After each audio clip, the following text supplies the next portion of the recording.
Robert Kyagulanyi, a pop star turned politician who's known by the stage name Bobby Wine, is recognised as the new face of Uganda's opposition. But his rise to prominence has not been without its challenges. Bobby Wine's popularity is considered a threat to President Yoweri Museveni, who's been in office for more than 30 years. His government has arrested and prosecuted Bobby Wine several times, and the opposition figure has accused security forces of torturing him. But the 37-year-old is not holding back his ambition. In fact, he's now directly challenging President Museveni in elections expected to be held in 2021. But will his popularity be enough to get him elected? And what are his plans for the way forward? Uganda's Bobby Wine talks to Ajeezera.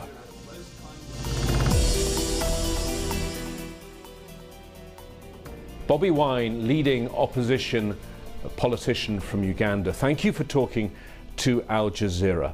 And let me start by asking you to tell us what's wrong with things in Uganda right now. I will try to be diplomatic and say many things are wrong, but if I was to be real, I would say almost everything is wrong, and it all begins with leadership.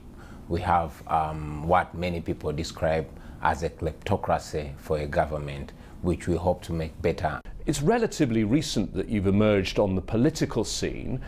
You were, before that, a musician. Why did you decide to go into politics? I'm a musician, social activist, and a ghetto youth who recently, I call it recent, but it's 2 years ago, decided to run and become a member of parliament. So was it a natural evolution from that to politics, or was there a moment that made you decide to get involved in politics? I would say it was a natural evolution, because initially, like any other young man, I was singing about the girls and the parties and everything. But, you know, over time, after realizing that indeed my music and my lyrics was influencing so many people, especially the young people, I decided to channel it to positivity, and it was working well. However, there's this one time about 10 or something years ago when I got a personal attack. I was beaten by my age mate, and my crime was showing off. That is a time when I had just gotten a brand new Escalade, and he claimed that I was showing off as if I didn't know that. Showing off a flash car? Showing off a flash car, as if I did not know that the country actually had owners. That communicated so much about the injustices that so many people had been going through in my full glare, and I decided to make injustice my enemy, and that is when I started singing what now the regime calls political music, trying to address those injustices. However, I reached a time when I realized I could not keep just talking about them through my music, and that's why I decided to get into actual politics, so I could have a more formal platform in the Parliament of Uganda to address these issues, and that's what I've been doing. And you've been an MP for 2 years now. Yeah, I've been an MP. But the government's targeting of you has continued since you've been an MP. Not only is your music banned, your concerts banned, but you have faced attack. Tell me about the incident when your driver was killed. Well, I said it the day I went to Parliament, that since the Parliament refused to come to the ghetto will come to the Parliament. I wanted to articulate those issues that the regime, the government, and those people that rule over us had ignored for a very long time. Of course, when I got into Parliament, it brought a lot of attention of the common people. They picked interest in the politics, and indeed they started pushing me and suggesting that I run for president. Now, this infuriated the president that we have, who has for a long time been regarded as all-powerful, and I started getting attacks, and the most ferocious attack was the assassination attempt on my life in Arua, which took the life of my driver instead of mine. And you were arrested after that? Yeah. What happened to you when you were in custody? You were tortured, yes? Well, I was tortured, I was beaten and humiliated. You know, the regime planted 2 machine guns on me, and the spokesperson of the National Police in Uganda actually came out and said those guns were found in my room, only to withdraw the charges just a week later. That was in 2018. Yeah. This year, again, the attacks on you have continued.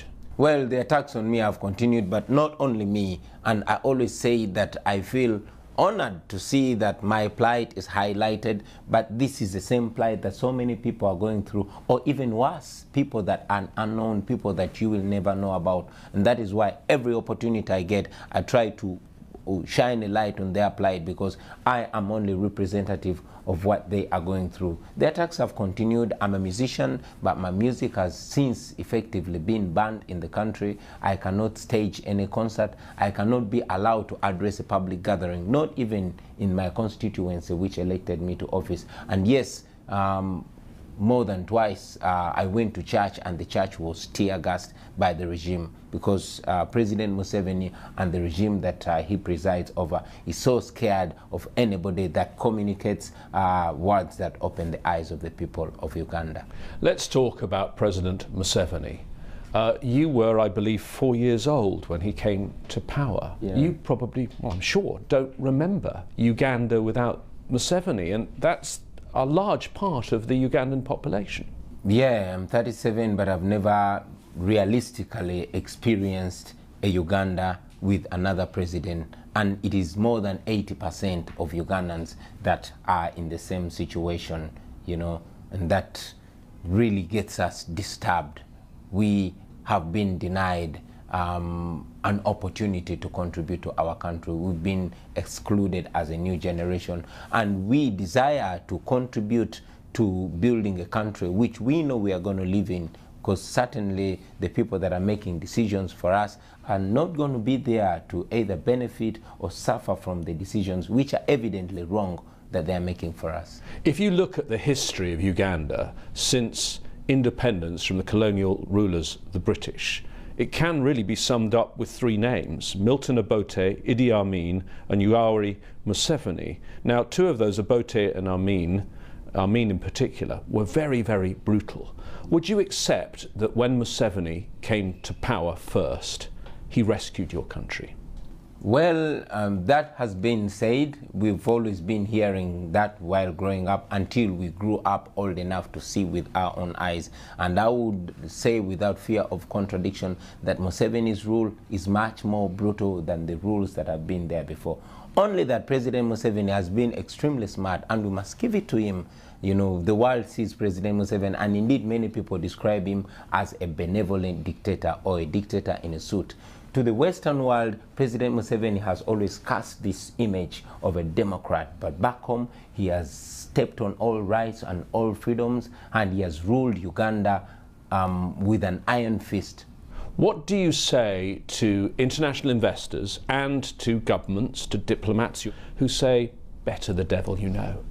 Well, to the international community, to the international investors, and to all the organizations that are working with Uganda, first and foremost, I want to thank them for always choosing to be friends of Uganda. They've supported our healthcare system, and yes, they've supported our military. But we know that we are also citizens of the world, and what unites us should not be only business. It should be the values that we share together, values like democracy, values that the respect for human rights, and values like zero tolerance to corruption. So I request them to always hold the administration accountable. Let them make the observation of human rights and the rule of law a precondition for cooperation with Uganda, so that ultimately they are dealing with Uganda, not to the detriment of Ugandans. We want the international community, and in particular the United States of America, to be dealing with Ugandans and not with Museveni himself. Otherwise, the United States supports so much of our military operations, especially in the fight against terror. But you see that the corruption that is ongoing in Uganda, and indeed the corruption of President Museveni himself, has caused that aid to again be used to repress the people. I've always noted that the gun that was used to extrajudicially execute my driver was an American gun. I've interviewed President Museveni 3 times. In fact, he's been on this program sitting in the chair where you are. He seems supremely confident. Do you think he's afraid at all of losing power? The only thing that President Museveni is scared of is losing power.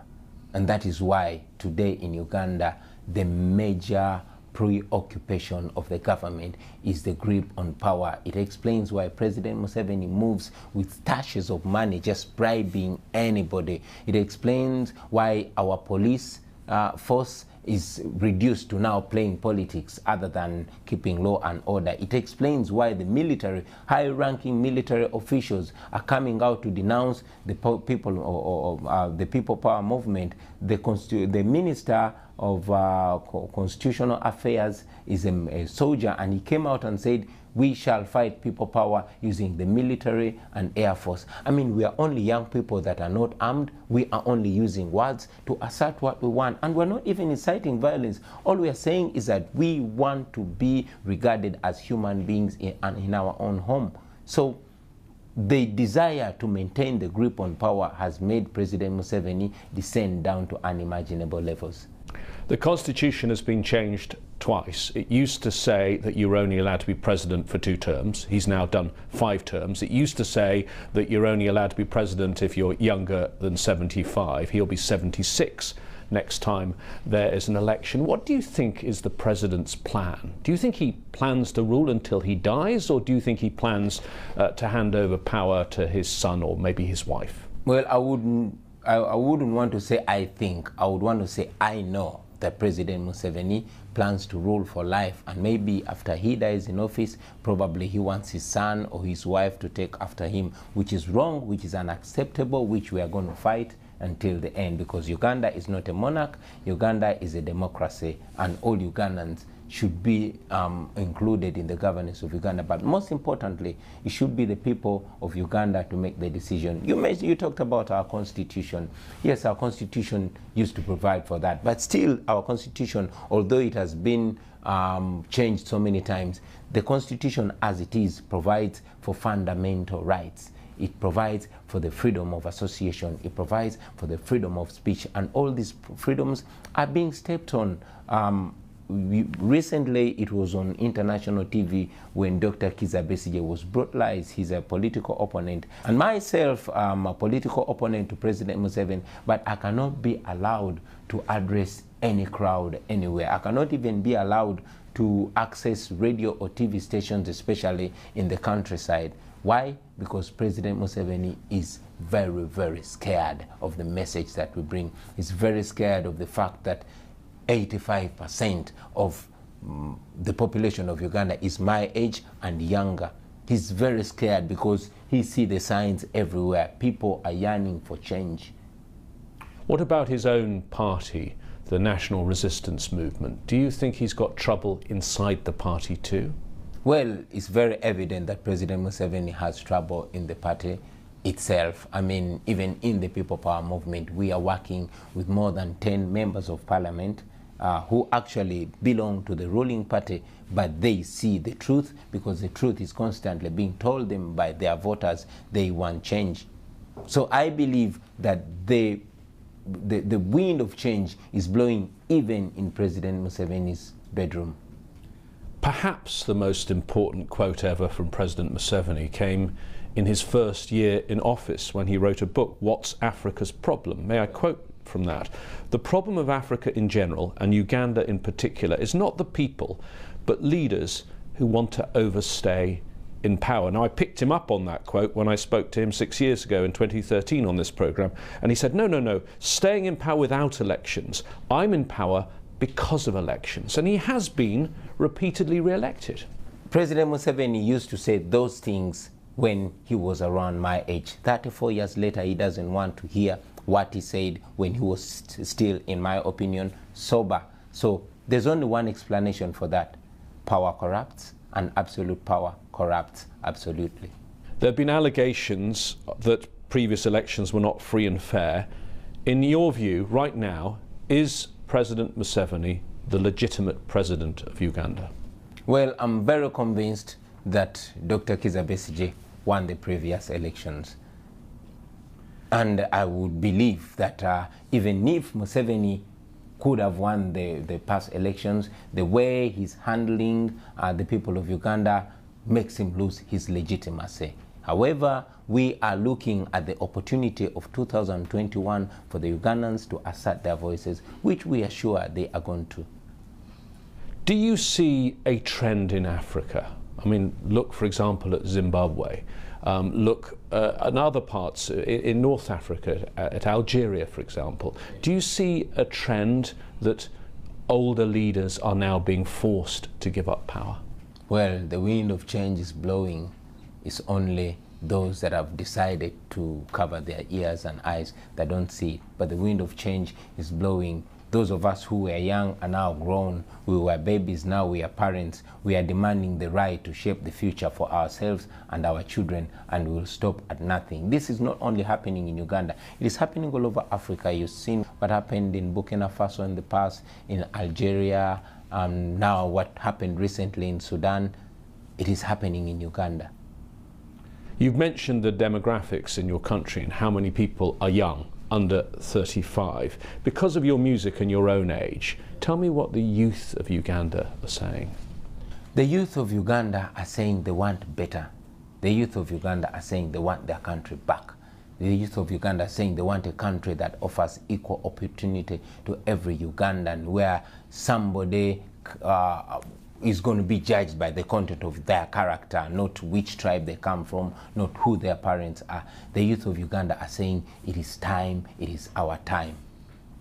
And the next election is 2021. Yes, please. You say that you're going to stand for president. Yes. Will you get all of the opposition to come behind you as the one unified candidate against President Museveni? Well, it is our effort. We are in advanced stages discussing with different leaders from different groupings and different formations to see that we come together as the opposition, well knowing that one big challenge we all face is the oppression and the limited or shrinking political space. Given that shrinking political space and the history of the previous elections, the 5 presidential elections we've seen, which Museveni has won, he has a very tight grip on the system, and there have been persistent allegations of vote rigging. How do you overcome that if he rigs the election? Yeah, we know that President Museveni is planning to rig the election. He has done that in the past. Recently, he did it in Hoima in a by-election using the military. But we are banking on overwhelming him, because a vote can easily be rigged if it's not overwhelming. And ultimately, if President Museveni tries to rig the election than he has been, like he has been doing, then the people of Uganda will rise up and they will stop it. Well, let me ask you about what you mean by that, because if you are blocked at the ballot box, what other ways will you seek to remove Museveni? And it's worth noting to our viewers that since independence in the 1960s, there has never been a peaceful transfer of power in Uganda. The law as it is today permits me to vie for presidency. And if President Museveni tries to stop me from vying for the presidency, that would be another bridge that we shall cross when we get there. But what you said a moment ago, that the people could rise up. Are you saying there could be an armed revolution against Museveni if your efforts at the ballot box are blocked? I did not say people could rise up. I said people will rise up, because that is evident everywhere. They are tired of this oppression and they will not take it any longer. I do not believe in violence. So we are using and shall continue to use all legitimate and legal ways of defending our voice. I was speaking to one international diplomat who's actually met you, who says, Bobi Wine, he's a performer, he's very charismatic, but what does he know about running a country? What are going to be your policies if you get rid of President Museveni? We are looking at breaking a dictatorship and having Uganda under civilian rule, which has never happened before. We want the voice of the people to surpass the voice of the guns. We want to return the rule of law and dignity to the Ugandans and utmost respect for human rights. We want to revive our education system. I mean, it is sad that the wife of the president, whose education is actually questionable, is the Minister of Education, and it is so sad, the recent happenings in Makerere University and what she said, but that explains the regime and the family and the couple that's ruling over us. We want to revive our healthcare system. It is sick itself. It explains why our government officials, our leaders actually never go to our hospitals. Even when they have to give birth, they fly to developed countries for treatment, while the Ugandans are left to suffer and die. That explains why we lose more than 19 women every day, not every week, not every month, but every day giving birth. More than 300 children die in Uganda, you know, and all these other challenges that people go through. If we had a functioning healthcare system, it would be working. Uganda is enormously gifted with amazing fertile soils. However, the land has been conspicuously owned by one family or one clan or one grouping. We want to put an end to that. We want the natural resources of the country to be actually a property and a benefit of the people of Uganda. We are greatly endowed with natural resources, from minerals to oil. We want them to facilitate the people of Uganda and help develop us. And finally, we want to unite our country, because we live in a deeply divided country, divided along ethnicity, along class, along income, along political lining. We want to put an end to that, and that will need us to have a truth and reconciliation program that can bring our people together, so we can have a foundation that will take us together forward as a country. And most importantly, I know that many of our very resourceful, knowledgeable, educated and intelligent people have been forced to leave Uganda because the nation does not offer what they deserve. These are first world brains stuck in a third world country. We want to repatriate them back home to help build our country. I must note that after the unfortunate events in Rwanda of 1994, it is mainly Ugandans that went to Rwanda and assisted build the Republic of Rwanda. We want Ugandans living in America, living in Europe, living elsewhere, to feel comfortable and blessed to come back and rebuild their country. Currently, so much of the system was built by and is loyal to Museveni, particularly the security apparatus. What do you do about that, about, if you were in charge, about the police, the army, the courts? Where do you draw the line of who you remove from their jobs? I've been communicating to the men and women in uniform, telling them that this is a fight for them too. We're not fighting against them, we're fighting for them. They deserve dignity. These are men and women who spend sleepless nights trying to keep us safe. But again, looking at how they live, how their children survive, how they are enumerated, it is sad. So we want to better their lives so that our security is better. We want the police not to be playing politics, but to be doing their mandatory work, which is protecting people and their property. We want our soldiers to be dignified, to earn well and to live well. And would you continue keeping those soldiers playing a regional role? For example, Somalia. Uganda's had soldiers there for 12 years. Yes, you get paid a lot of money by the US government for having your soldiers as part of AMISOM, but should Uganda be fighting the US's wars? Uganda, in my opinion, is not fighting the US's wars. I believe that Africa is our home. I believe that we should be our brothers' keepers. So whenever there's a problem, Uganda, like all other nations, should be part of it, you know. But again, just like we are trying to have stability and harmony in other countries, it should not be at the cost of Ugandans. So Ugandans should benefit from the stability as well. That should not come at the cost of Ugandans. My final question. How worried are you about the stakes in what you're doing here? Because in 2 years' time, yes, you could be the president of Uganda, but you could also be in jail, you could be in exile, or it could be worse. Yeah, I know that every day that I live it as if it's my last day. Every time I leave home, my little daughter hugs me and makes me promise 100 times that I will come back home. I always want to go back home. I have a little beautiful family. I have a young beautiful wife, and we always promised each other that we will work so hard in our youthful days and retire early and enjoy our lives. I want to live peacefully like any other Ugandan. But this is very important because it is not life if one is not living free. So I know the stakes are high. I know the regime is bent at nothing to keep power, even eliminating people like myself. And I know, I've been told before, that there's a very big target on my life. I know that is there, but I also know that it is worth it to fight for freedom even at the point of death. I've said it before and I'll say it again, that we shall continue to fight legally and constitutionally for our freedom, and if need be, we shall die fighting for our freedom. Bobby Wine, thank you for talking to Ajeezera. Thank you very much for having me.